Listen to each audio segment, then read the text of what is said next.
नमस्कार। रत्न ज्योतिष में आपका स्वागत है। आज जिस विषय पर हम बात करने जा रहे हैं वो है कर्क राशि में शनि का गोचर किस प्रकार रहेगा, किस प्रकार के फल देगा। सबसे पहली बात, कर्क राशि के लिए अब राहत का समय है, क्योंकि आपका कंटक शनि या अष्टम शनि अब समाप्त हो चुका है और शनि जो है अब आपके नवम भाव में आ गए हैं। पिछले 30 महीने से जो है आपके लिए बहुत ही मुश्किल समय था, काफ़ी जटिल समय था, क्योंकि शनि का अष्टम भाव में गोचर बहुत चुनौतीपूर्ण होता है और इसको कंटक शनि के नाम से जाना जाता है। इसको अष्टम शनि भी कहा जाता है। कर्क राशि के जातकों के लिए ये समय अप्रत्याशित जटिलताओं से भरा हुआ था।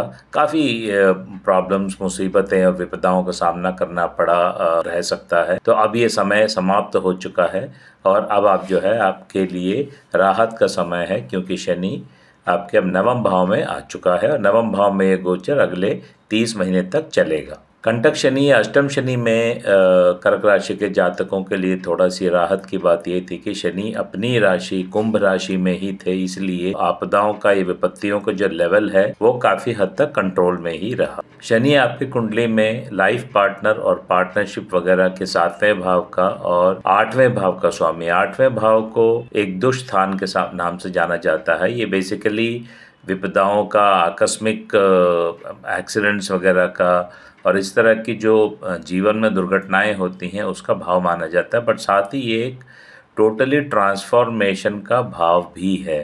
तो इसीलिए 8वें भाव में हालांकि काफ़ी कुछ जो है वो चीज़ें अच्छी नहीं है, बट कुछ चीज़ें हैं जो आपको ट्रांसफॉर्मेशन भी दे सकती हैं। शनि का कर्क राशि के जातकों के लिए करियर पर क्या प्रभाव रहेगा उसको समझते हैं। शनि का जो नवम भाव से ये गोचर है, करियर से जुड़े बदलावों को गति दे सकता है, क्योंकि नवम भाव दशम भाव से 12वां भाव है। हालांकि चूंकि नवम भाव भाग्य का भाव है, इसलिए बदलाव के बाद कैरियर में बेहतरी आ सकती है। चूंकि नवे भाग से दूरगामी यात्राएं भी देखी जाती हैं, तो इस गोचर के कारण यात्रा में वृद्धि हो सकती है। आपको ऐसी यात्राओं से लाभ भी हो सकता है। विशेषकर करियर के लिए यात्राओं में वृद्धि हो सकती है। इस गोचर के दौरान कुछ लोगों को विदेश यात्रा का अवसर भी मिल सकता है। अब देखते हैं फाइनेंस पर, वित्त पर इसके क्या प्रभाव रहेंगे। शनि का सप्तमेश होते हुए नवम भाव में गोचर जीवन साथी से आर्थिक लाभ देता है। साझेदारी से लाभ हो सकता है। जीवन साथी आर्थिक रूप से भी सहायक हो सकता है। पार्टनरशिप, साझेदारी आदि से नए कुछ काम बन सकते हैं और जिनसे आपको कुछ लाभ हो सकता है। नवम भाव को धर्म तथा पिता के भाव से जाना जाता है। नवे भाव से शनि का गोचर विरासत से होने वाले अप्रत्याशित वित्तीय लाभ के लिए अच्छा हो सकता है। सडन गेन्स फ्रॉम एंसेस्ट्रल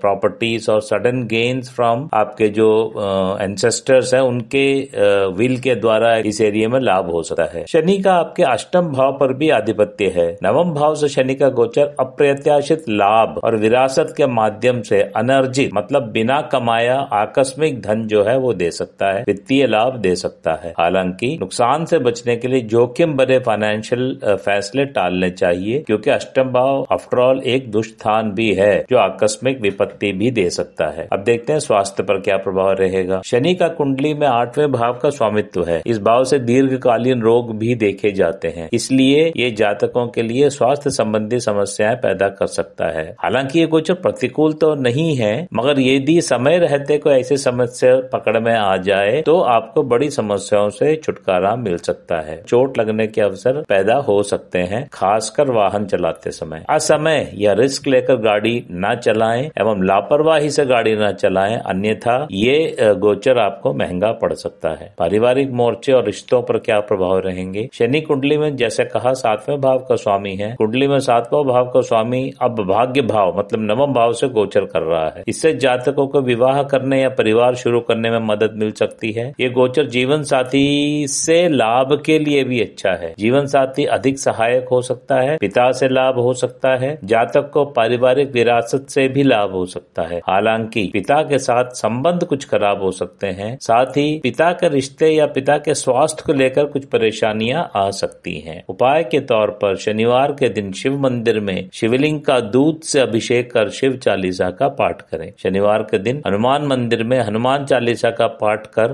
कर्पूर जलाएं, फिर कोई सफेद मिठाई का प्रसाद चढ़ाकर बांट दें। इस दौरान आप नीलम भी धारण कर सकते हैं। इन उपायों के द्वारा आप शनि के जो 8वें भाव की अशुभता है उसको कम कर सकते हैं और इसकी शुभता को बढ़ा सकते हैं।